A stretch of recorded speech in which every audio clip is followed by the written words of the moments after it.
Now I'm going to go to Matt Chandler. And again, 10 years ago, Matt Chandler was one of my favorite preachers. He's been deeply influenced by Eric Mason. He's one of his close friends. So he's definitely gone into the woke movement, and he certainly has gone into woke thinking. Listen to his message from the same conference. This is MLK 50 in 2018. I'm going to show you 3 clips if I have time, and all 3 of them are pretty troubling. The first clip is when he said he first started talking about the race issue in his church, and he was talking about it. He did a video on white privilege, and he was talking about it from the woke perspective, okay? Although he will deny that's what he's doing, that's clearly what he's doing. Listen to what he says happened when he first started preaching this way, which is using basically Marxist categories to talk about race.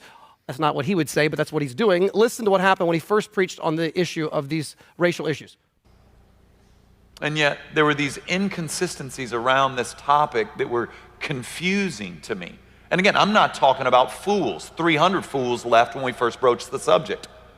And there wasn't any lament in our elder room about that, other than the normal lament that you lament concerning a fool. So when he started talking about white privilege and these kinds of things from the pulpit, 300 people left his church, and he calls all of them fools. That's what wokeness does to your thinking. And when people go, they probably didn't know it in 2016 what he was doing, but they probably smelled something's wrong with the way he's framing the race issue. He's not talking about this the right way. Something's not right. I'm out of here. And 300 people left. He said, we didn't even weep for them. We got in the elder room. We're like, yeah, 300 fools left our church because they don't like what we're saying. Now let's look at the next clip here. This is at 1943.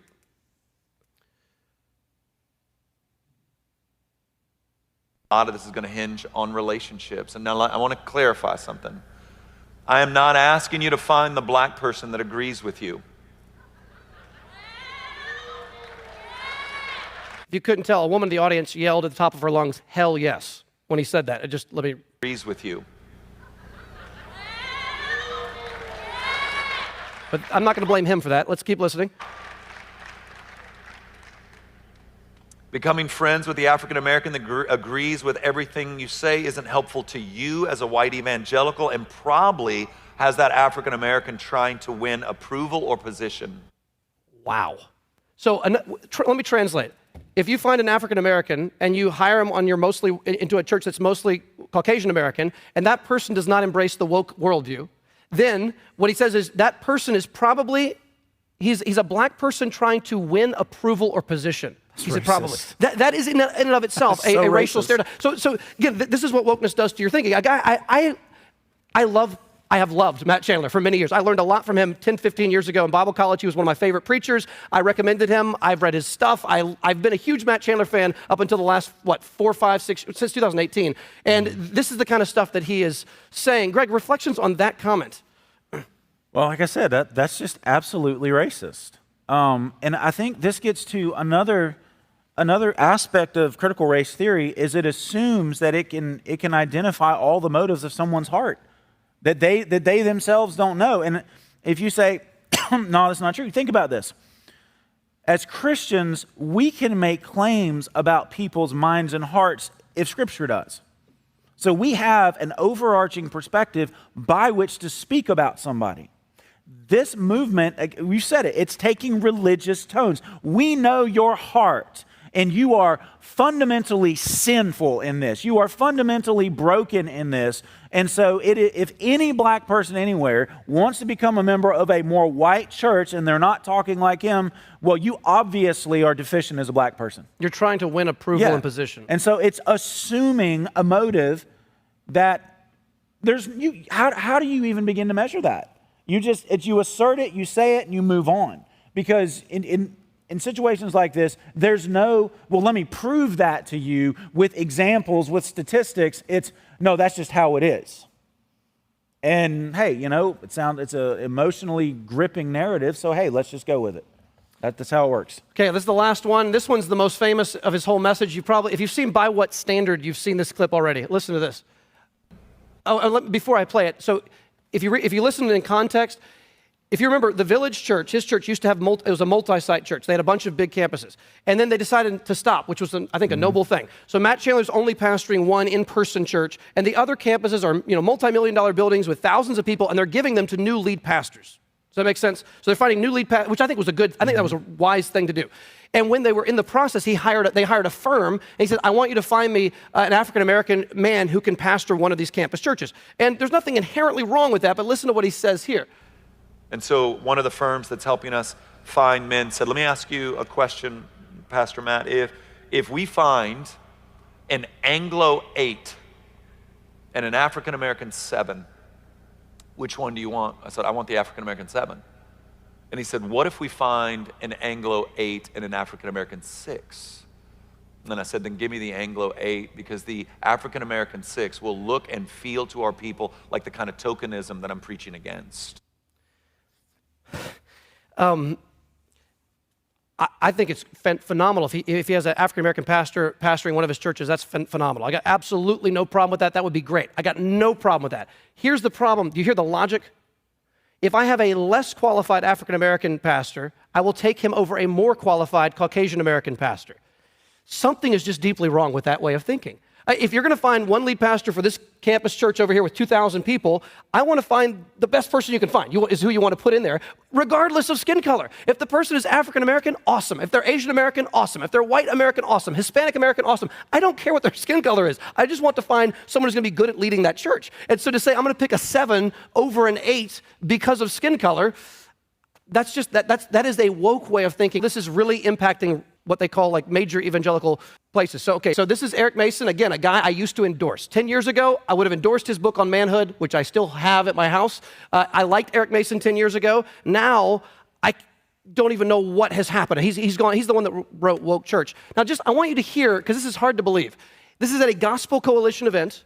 This is at MLK 50 in 2018. He said this into a microphone, and to my knowledge, has never apologized for it. Listen to this. He's talking about hiring African Americans in largely white spaces, and he says this.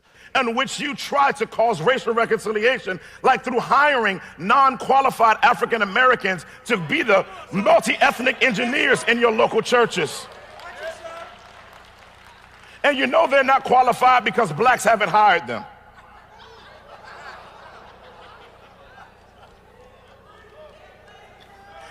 And it works against unity when you hire somebody that we're not feeling, and you're wondering why multi-ethnicity isn't happening at your church. It's because you have a person that's black on the outside, but Angloid on the inside. Okay, now there's two major problems with that last comment. I'm going to play it again because it's hard to believe he just said that. Listen to that again.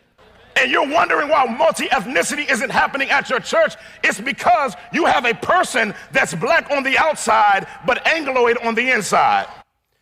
Now, two big problems. I had to look up the word Angloid. I'd never heard that word before. It is a racial slang derogatory term against white people, like Negroid, and like other words like that. So it's related to that word. Angloid means an ugly person of English ancestry. It's a derogatory racial term for white people. He said this at a Gospel Coalition event through a microphone and never apologized, and I don't know that anyone ever really called him on it. That's problem number one. He used a racial term against white people, and no one bats an eye because it's MLK 50 and everything, it's fine. Okay, that CRT, that can only happen in a world where everyone is going into the woke movement. Secondly, and I think even more troubling than the racial term, because you can get rid of the term and still have the bad doctrinal view, this is what he just said. It's a kind of what they call racial essentialism. It's the idea that there is an authentic white voice and there is an authentic black voice. There's an authentic white experience and authentic black experience. And if Vodi Bakum speaks non-woke words, he's speaking as a black body but a white voice. That is an actual kind of racism. In other words, you're saying you're not truly black because you're not woke. That's what he is saying. And so he says, listen, you don't want to hire somebody who rejects critical race theory and wokeness and all these things because it's going to look like it's a black body, but he's an Angloid on the inside. So not only is there a racial term that's derogatory against people of English ancestry, which is majorly troubling, can you imagine if it had gone the other direction? Imagine a white person using a derogatory racial term against a black person in this context. That would be outrageous. People would burn the place down, and appropriately so. But when it goes the other way, why doesn't anyone call them on it? Second of all, race essentialism is a terrible belief, that there's an authentic black voice, and to not embrace the woke view is to not be authentically black. Like they would say Virgil and Daryl and Vodi and all these guys are not authentically black because they don't embrace the woke church movement. So this is really going on. I mean, this is really out there, and people really are expressing deeply troubling views on race. Thoughts on, and by the way, if you don't know, this is Paul Tripp's pastor. I love Paul Tripp. Paul Tripp's one of my favorite Christian writers. This is his pastor in Philadelphia. The problem with doing what he did is it's dismissal without engagement. Is if I can label you a certain way, I don't have to engage what you're saying. I can dismiss it, I can forget about it, and keep doing what I'm doing. That's actually a coward's way out because it's refusing to actually engage ideas. It's refusing to engage people as individuals. He basically just denied the individuality of a lot of people who have the same color skin. They're not really individuals. That's a problem. Every person is an individual. Every person has a right to think for themselves, form their own conclusions based on, all the factors that go into that. And so he's denying the individuality of people, and that is just a coward's way out of having an argument. Like he's avoiding the debate altogether by, they're just black on the outside, Angloid on I don't have to deal with them. I don't have to listen to them. I don't have to, they don't, but because I said that, they have nothing of value to ever add to this conversation. Do you hear the dehumanization in that? That is absolutely dehumanizing a large number of people. And if you hear anything from us, I hope you do not hear that. Like, we want to engage people. I don't care what color skin they have. I don't care what position they come from. If they've got something that's having influence, let's look at it. Let's look at them. Let's engage them. Let's hear what they have to say. And if it lines up with the truth, that's great. If it doesn't line up with the truth, we'll show why that happens and why we should avoid it. But I'm not going to treat them as less than human, because that's exactly what he just did.